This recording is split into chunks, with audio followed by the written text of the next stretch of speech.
the first part of this panel discussion is going to be just kind of getting some general reaction. So this is kind of free-form, open thought. As you participated in the sessions throughout the day, and as you listened to conversations, both in the breakout sessions and in between sessions, what were the things that stood out to you as maybe something that was maybe a little bit surprising, or maybe something that you hadn't considered before? What kind of stood out to you from the conversations you've heard today?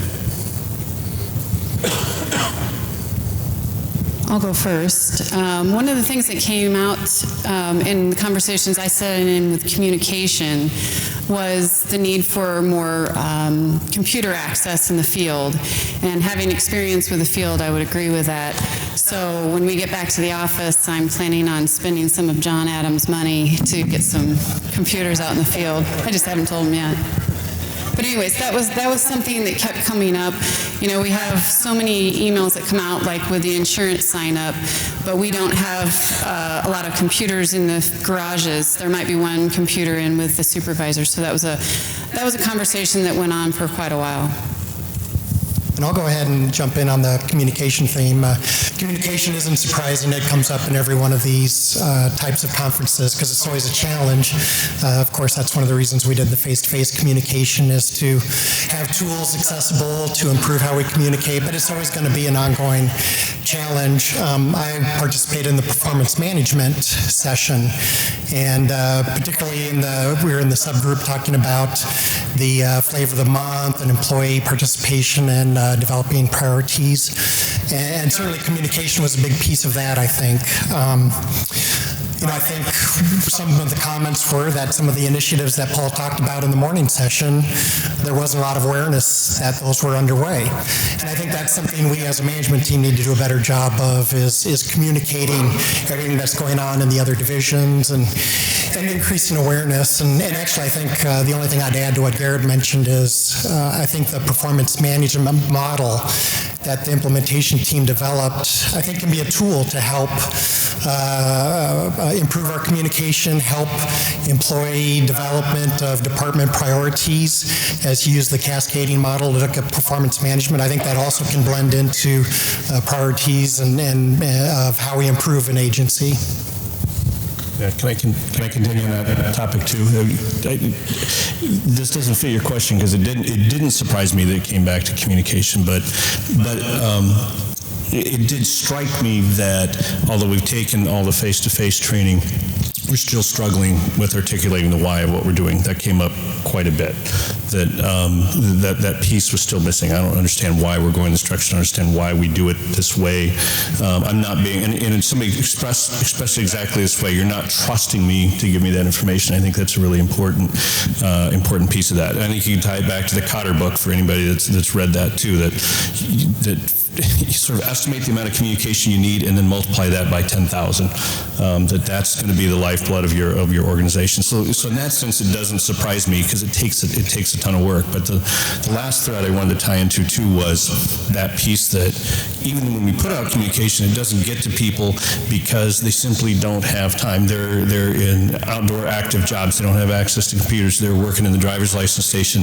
They got 10 minutes to look at their computer before they start their day, and then they're confronted with customers. I think we all have to take the mindset. We got to give them permission to know that it's part of their job to be informed about their job, but then you got to make it possible for them to do that. We have to actually make that a necessary part of their work time, and we got to find ways to get to that. We can't just say we put it out there, figure it out.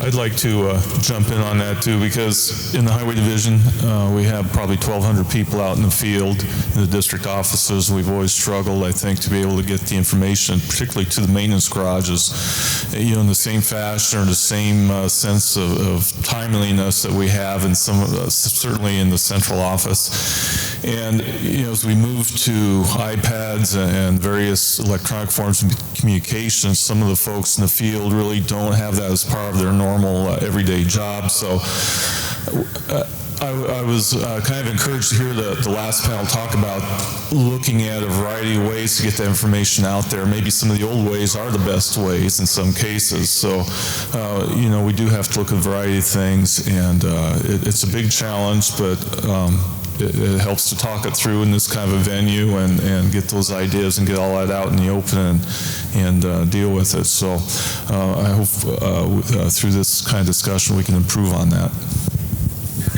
I had opportunity to sit in on the leadership session, and it's kind of interesting as you watch I think the journey that we've been on as an organization.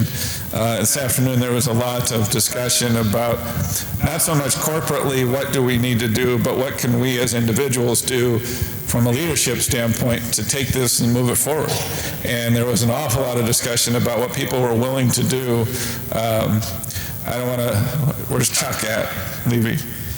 Way up there, row 16, I think, Chuck. Don't want to call you out, but, something about row 14.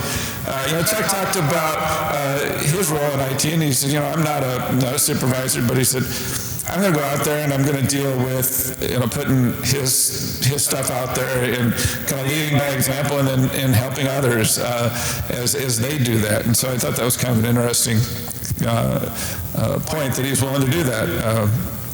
And Scott asked the question in our session about, I said, we've got a corporate employee recognition program, but what are y'all doing at, and Scott, so he did say, what are y'all doing?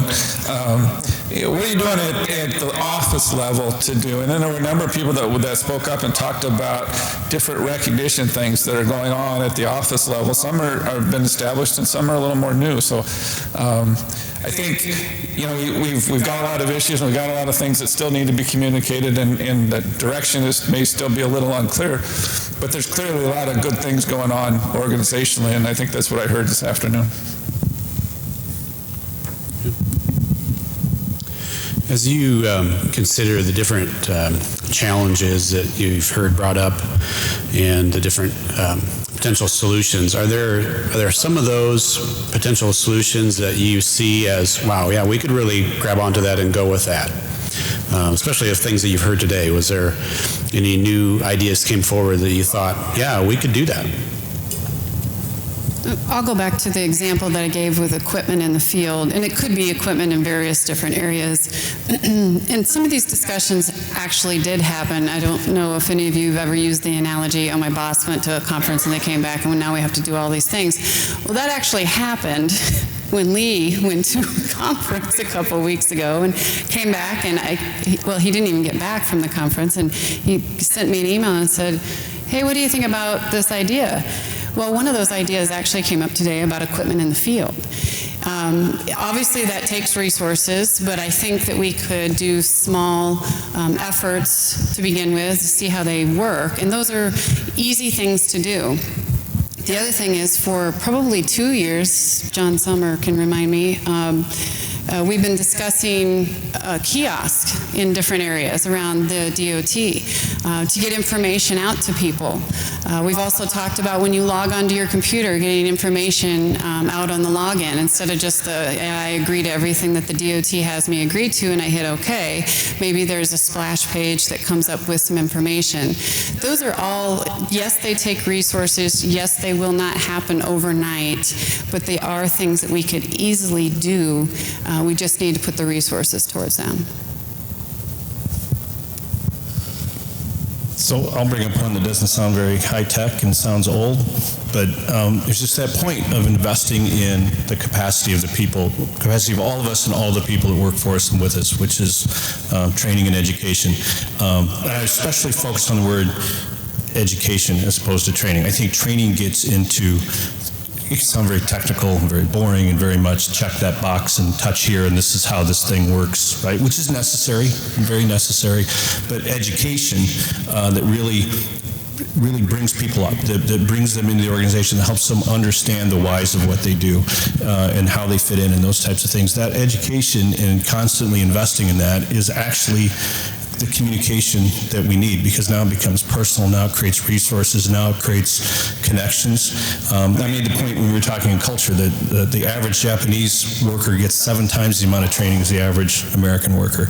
And we often act like we don't have the time to train or invest in education, but I really argue that we can't afford not to.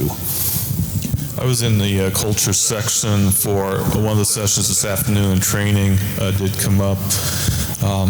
training in terms of technical training seems to have fallen off a little bit over the years, and then training for purposes of knowledge transfer with all the retirements, with all the attrition, with fewer people, and just in general, and we need to maybe do a better job of knowledge transfer so that we can help each other with our jobs, assist each other, reach across. We've talked about silos and so on, so getting out of the silo and assisting in other areas, that kind of thing. So knowledge transfer was one, and training.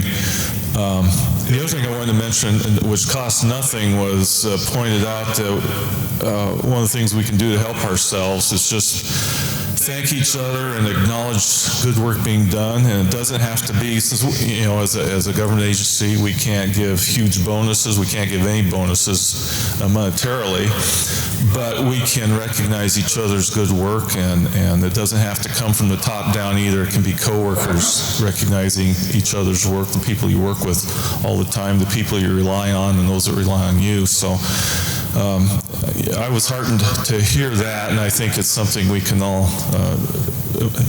employ right away. And I think many of us already are, but it was mentioned, it kind of struck home with me.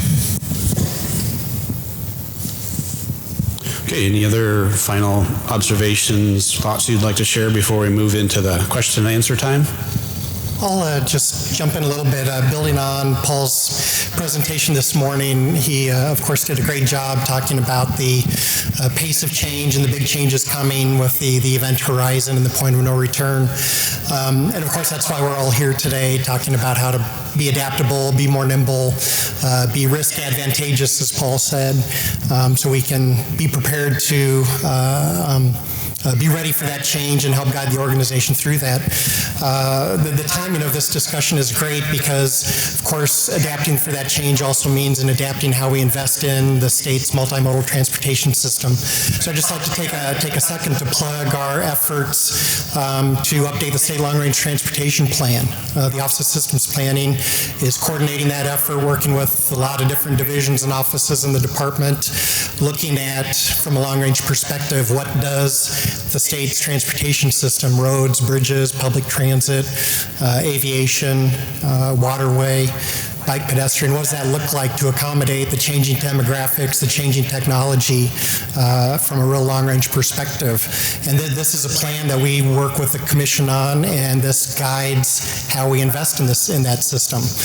And so the timing of this discussion is great because I think really for the first time as we've been developing plans, we really can start seeing what that vision looks like, and it's going to be here sooner than we think. So I guess I'd at least encourage you to be aware of our efforts. Hopefully you'll hear a lot more about it. We just kicked it off here in the last month or so. We actually had a great meeting with an internal steering committee that involved a lot of folks earlier this week, just brainstorming some of the challenges or changes that could be coming and how that impacts, how do we deal with an aging population in 2045 when we may have services that go well beyond Uber and sharing access. What does that impact on our public transit system? So keep your eye on that and hopefully participate in that process as well. Okay, so now for the fun part of the presentation, where we get to take questions. We got some good ones in there. Thank you all for submitting those questions. We've got a good bunch here. The way this is going to work is I've got them up on the screen there, and as the questions came in, I just grabbed them and plopped them into this document into some general categories. So there's no rhyme or reason to the order of questions that are listed there, just simply the order they came in. So what I'd like to do is to start with one category and then have a member of the management team pick one of those questions to answer. If you don't pick one, then I'll pick one for you. So we'll start with the first category, which is leadership. And we got 4 different questions that were submitted in that category. So anybody want to take a crack at those? Can you all read those well enough out there? We can't read them up here, Charlie. We can't read them. You can't read them? I'll take leadership for 300, Charlie. Okay. Yeah, the angle is bad there, isn't it? These you guys have a hard time seeing the screen. I was hoping that we'd have Yep, close enough. I'll take, Charlie, I can take a shot at number 2, at least my thoughts. And we had this conversation within the division, and everybody read. Yeah, that's a good idea. Just let me answer them because he can see them, so he has to answer them. No, I can see them, so I'm going to assign them. The question is, what do employees do when they see supervisors not being leaders and not embracing Paul's vision? And I would argue that that's the department's vision, but because that's okay. Paul said, I was going to say, before we got up here, Paul said to do this. We, in the division, our leadership team wrote a book called When Fish Fly, and it's about the Pike Place Fish Market in Seattle. And one of the things that the owner did there as a part of changing the culture in that organization is, each of the individuals developed, here's how, I understand where corporately we're going, and so this is how I'm going to live that vision. And they each held themselves accountable, and then they turned around and they held their supervisor accountable. And so I believe that I think it's appropriate for all of us if we see somebody in leadership, which is arguably, not arguably so much, everybody's here today, if we see somebody not living that vision, that we talk to them about it. And do it in a constructive way. We've talked about how there's a right way and there's a wrong way to do that. And I think that you can, that's part of taking that risk. And this is another area where you take some risk and pointing out to them, talking with them about that. And I think it's worth taking the effort. I'm going to go with number 4, I guess, leadership for 400. I believe deeply in the development of all DOT employees. I'm assuming I have to read this. I think the efforts the past 2 years have been well done. How does the leadership change commitments remain supported should new leadership of the future choose not to support this model of organizational change? So what does everybody think? I think the answers are out there, right? One of the things that I like to say often is there will naturally be, at some point, shifts in the organization, right? People come and go, whether it's the position when you say leadership of the organization. I think sometimes we're talking about the director, at least I assume that. But part of, I believe, the tools not only of face-to-face communication, but leadership overall, is really institutionalizing that in the organization. Yes, is there going to be different leadership in the future? Does that ebb and flow? Of course, that's true.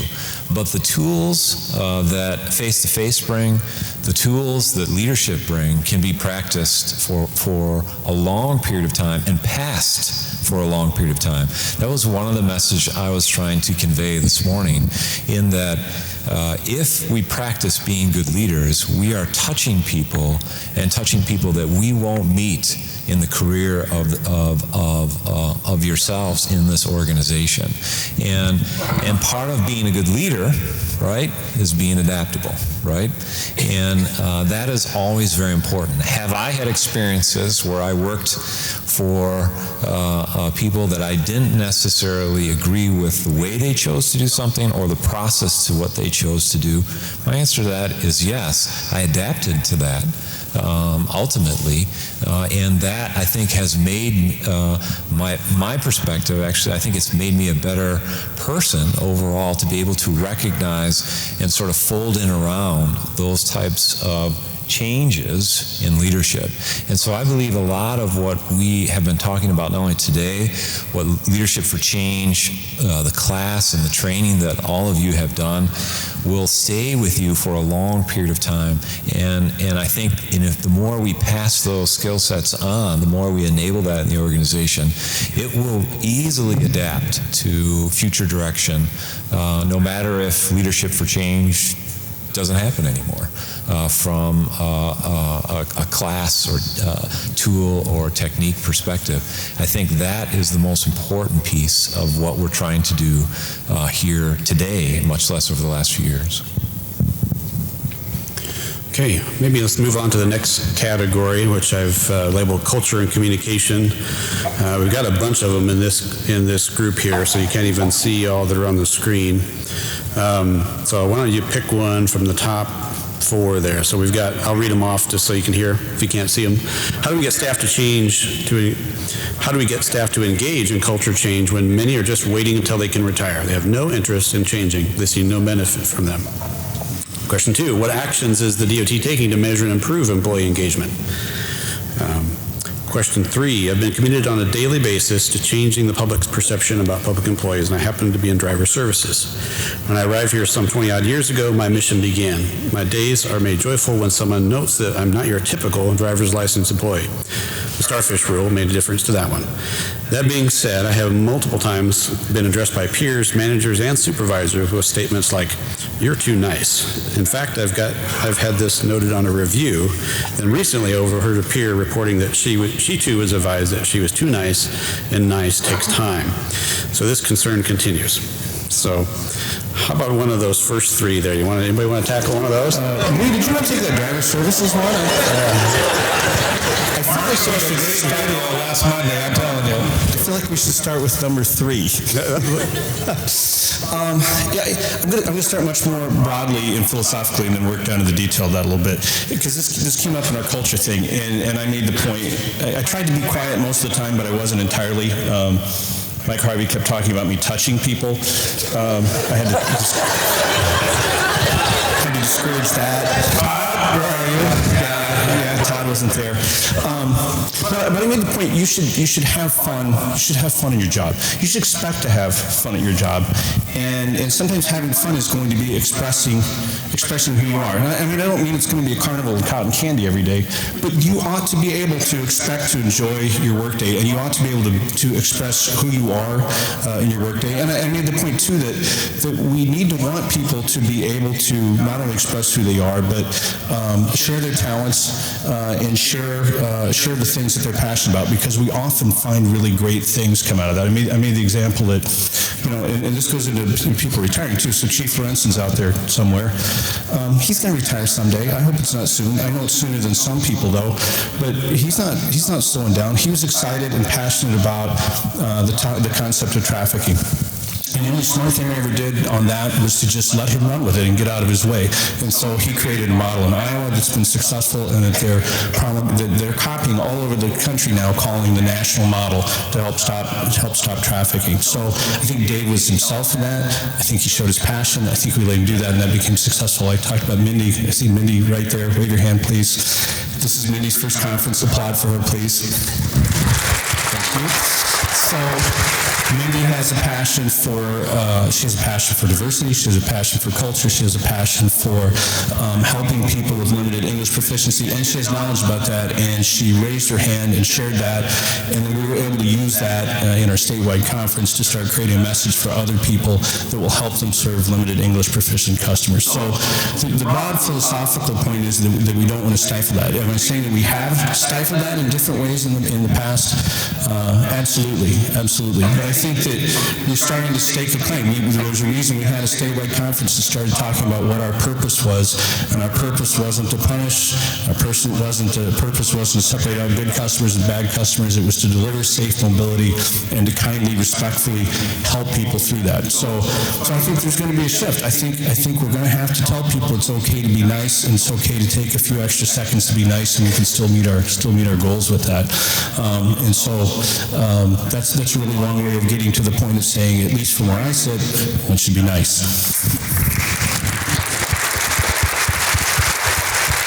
This morning, I think you all had a chance to see the 2 words that I really wanted to convey: endure or enjoy, right? I think it became very clear for people, we can't build an atmosphere of success of people who endure the day. All right? And to go along with what Mark is advocating I think we are all unique. We all bring very unique perspective to the table, and we have to allow people to enjoy what they do, right?